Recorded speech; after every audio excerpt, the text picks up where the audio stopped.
Assalamu alaikum dear students, welcome to lecture number 5. Today we are going to start next chapter, acid, bases and salts. You might have heard about these terms as when you have heard acidity in stomach, acid rain, or acid used in different sweeps for cleaning purposes in washrooms, toilets, and bases in baking soda, baking powder, washing soda, drain cleaner, etc. The word acid comes from the word acidus, which means sour. So the taste of most of the acids are sour. For example, lemon. Lemon also consists of acid called as citric acid. The acids can turn blue litmus paper to red. We will also study about what is litmus paper. There are two common types of acid. One is the natural acid and the other is mineral acid. As the name indicates, natural acids are also called as organic acids and they are present in most of the fruits. Mineral acids are synthesized by humans in laboratories, thus called mineral acid. For example, nitric acid, hydrochloric acid, they are also called as inorganic acids because they are man-made. In contrast, bases are bitter in taste. Bases are also present in some of the food materials. They can turn red litmus to blue. Washing soda, lime, baking soda, and some other chemicals are also bases. So the main difference that lies between acid and base is the taste. Acid is sour in taste and bases are bitter in taste. Bases form soapy solution while acid form clear solutions. So the difference is only in the taste, or the chemical composition is also different. Today we will study about their chemical composition, which is the reason behind the difference in their taste, color, and smell. Three scientists were involved in studying about the properties of acid and bases. They were Arrhenius, Bronsted-Lowry, and Lewis. So let's take an overview of the definition of these concepts. Arrhenius theory says that acid produces H positive. You can say H positive as a proton. So acids are hydrogen ion donors. Whenever they will come in contact with any other chemical, they will donate their proton to them. According to Arrhenius, acids are hydrogen containing compounds that ionize to create hydrogen ions in solution, and bases are compounds that ionize to create hydroxide ions in the solution. For example, hydrochloric acid in water.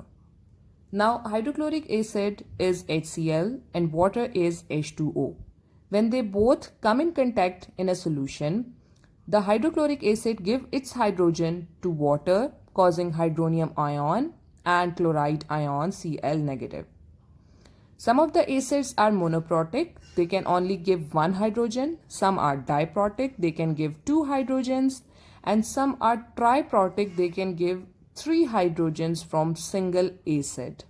So why we are calling hydrochloric acid as an acid? Because when it comes in reaction with water, it's give it hydrogen to water and form chloride and oxonium ion. Chloride is Cl negative and oxonium is H3O positive, which is also called as hydronium ion. So now in this case, hydrochloric acid is acid because it is losing its hydrogen. Now consider another chemical, sodium hydroxide. When it will ionize in water, it will give sodium ion and hydroxyl ion. Hydroxyl ion means that this chemical, sodium hydroxide, is a base. But there was a trouble with this theory, that most of the chemicals were not having hydroxyl ion and they were considered as a base.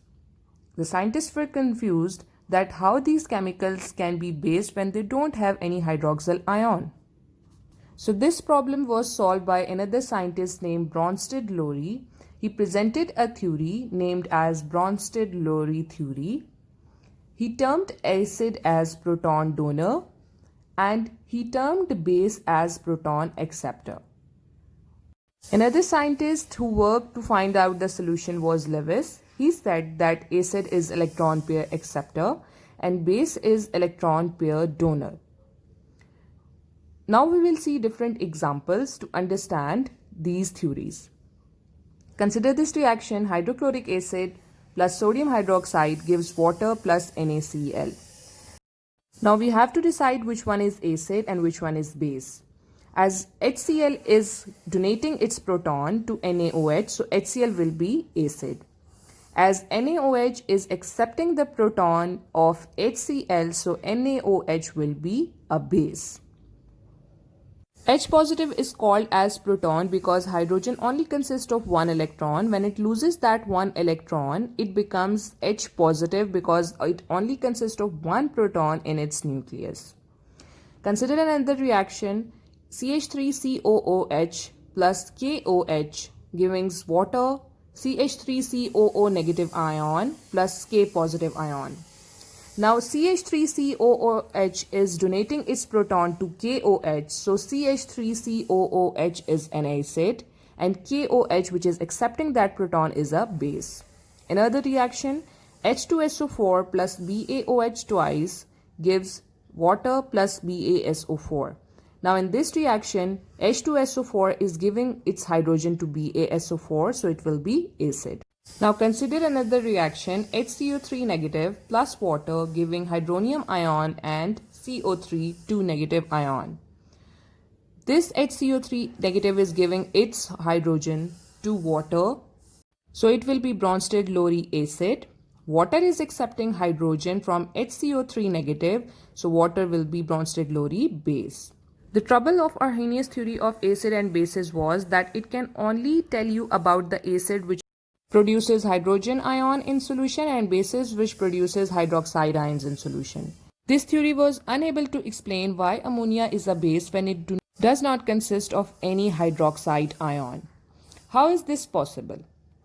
This problem was solved by Bronsted-Lowry theory, but before that, ammonia was considered as a base because of its different physical test. As we have studied earlier, that acid consist of pH less than 7 and they can turn blue litmus red, and bases turns red litmus blue.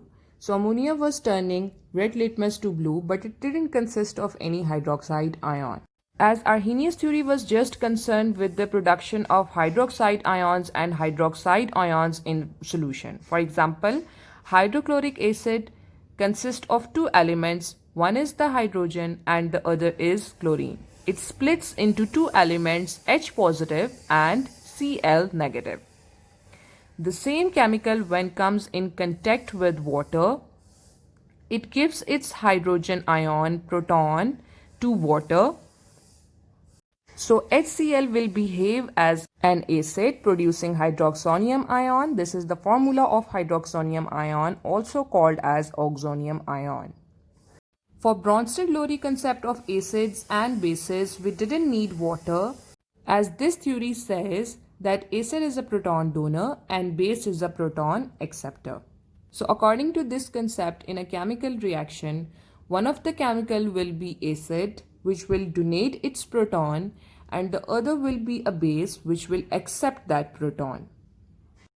So even if we don't have water with us in a chemical reaction, we can prove which chemical is acting as Bronsted-Lowry acid and which will act as Bronsted-Lowry base. So let's come back to our problem: how ammonia is considered as a base when it does not consist of any hydroxyl ion. Now consider the reaction between ammonia and water. Now you have to see carefully that which species is proton donor and which species is proton acceptor. Pause this video and think for a while that which substance is acting as an acid and which is acting as a base. Now in this reaction, ammonia, which is NH3, is accepting a proton of water. So water will act as Bronsted-Lowry acid as it is donating the proton.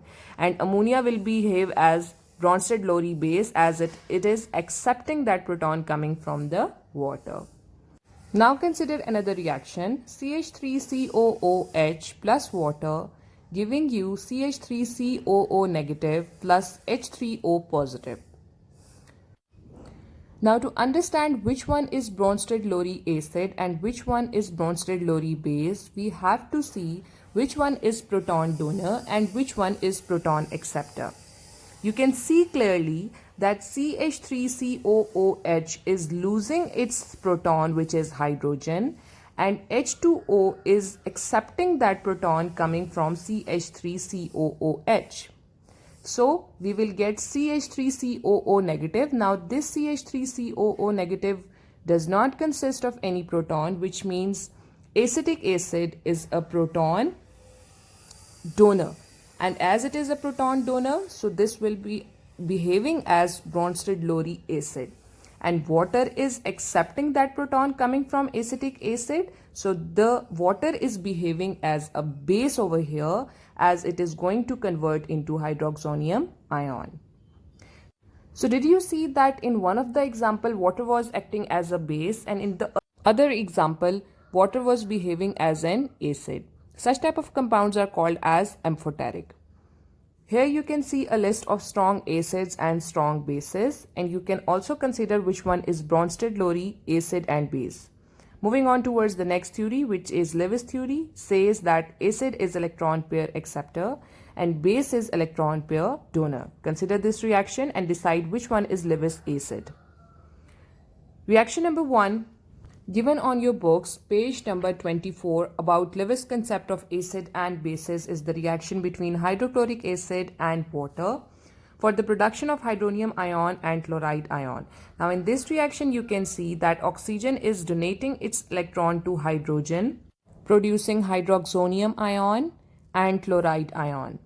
So electron pair donor over here is water, so it will act as a Lewis base, and HCl is electron pair acceptor, so it is behaving as a Lewis acid over here.